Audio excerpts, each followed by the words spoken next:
Right boys, welcome to the 18th video on my channel. Today we're going to be going over the highest paid players in non-league this season. The money in English football is absolutely insane. On average, the players in this list will make more than an Irish First Division player, and let's be honest, considerably more than any other country's 5th tier. At number 10, we've got Southend United's Harry Taylor on a reported £2,000 per week. Coming in at number 10, Taylor picks up the same as the average heart surgeon in the UK. Taylor is a crucial player for the National League outfit. Well, you bloody hope so. Let's be honest, £2,000 a week is a lot for a National League club, but Southend United are a very big club. As we get further on in the video, some of the wages will be even more surprising because they come from such small clubs. But one in particular that didn't quite make this list is Maldon and Tiptree, a team in the Isthmian North Division, who pay Macaulay Bonne a reported £1,500 a week. And especially when you consider 99.9% of players in that league will be playing part-time, and at most probably picking up about £200 a week on the side. At number 9, we've got Carlisle United's Chris Con-Clark picking up a reported £2,200 a week in the National League. Just a couple of years ago, Con-Clark was an absolute star boy in the National League, which earned him a move to League One club Peterborough United. In that National League season, he scored 22 goals with 12 assists and went on to win National League Player of the Year. After being at Peterborough, he started quite a bit last season. This season, though, struggling for game time and has since gone on loan to Carlisle. I suspect Peterborough will be paying at least half of his wage this season, but money aside, what a signing that is for Carlisle. At number 8, it's another Carlisle United player, and it so happens to be 30-year-old centre-back Beavis Mugabe on a reported £2,300 a week. And that's the face of a man who's on £2,300 a week in the National League. Mugabe made over 125 appearances during a 5-year spell at Motherwell in the Scottish Prem, so there's no surprises on big money because he would have been on similar, if not more, at Motherwell. He signed a 2-year deal with Carlisle in July 2025, and it's safe to say the club view him as a key asset. He's a massive centre-back at this level, literally, and he could probably still do a job in League One. Now at number 7, we've got Carlisle United's Terrell Thomas, and at number 6, we've got Alex Gilliard, for what a surprise, also plays for Carlisle United. Both tied on a reported £2,400 a week, exactly 4.16 times the average UK salary, and £124,800 a year. It's safe to say Carlisle United are spending big on experienced players, Thomas being 30 years of age and Gilliard being 29. They both had fairly illustrious careers in the EFL, Thomas playing a lot of his career in League One with the likes of Charlton, and he's made approximately 150 appearances in League One. Gilliard currently on loan from Shrewsbury in League Two. I suspect they'll be paying a decent chunk of his wage. He's built a solid resume in the EFL, playing for the likes of Scunthorpe United and Bradford City. At one point, one of the star players at Shrewsbury Town, but recently fallen off the books. But like Southend,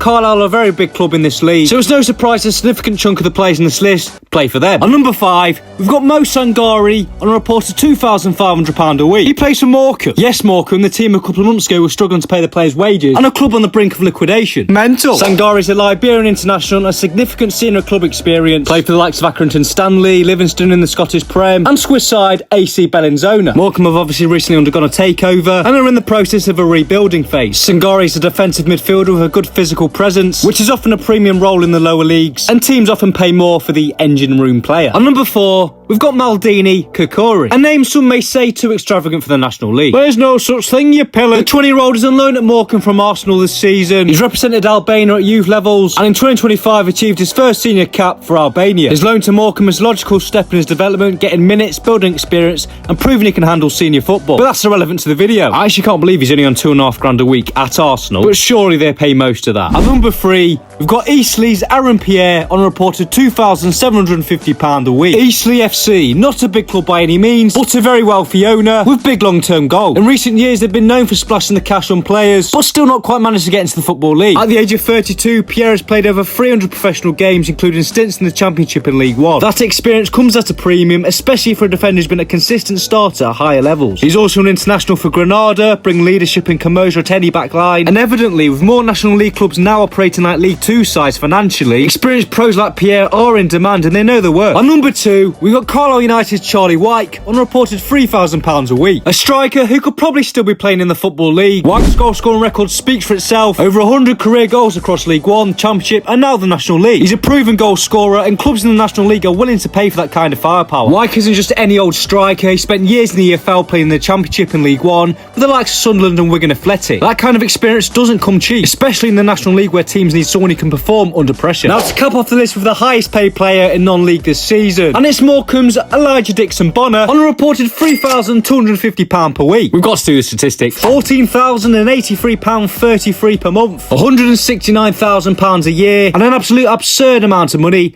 for the National League. Starting life in the academies of Arsenal and Liverpool, Dixon Bonner has been polished at top setup. He even featured in Liverpool's youth side that won the FA Youth Cup. Since leaving Liverpool in 2022, he's been part of QPR squads in the Championship and even making multiple appearances. That level of experience at just the age of 24, playing in the second tier, adds serious value to the National League. He is on loan from QPR though, so I suspect they'll be paying a big chunk of his wage, but even still. But anyway, yeah boys, I'm going to end the video there. I do hope you enjoyed. Comment down below what videos you want to see next. Like and subscribe if you haven't already. But yeah, see you in the next one.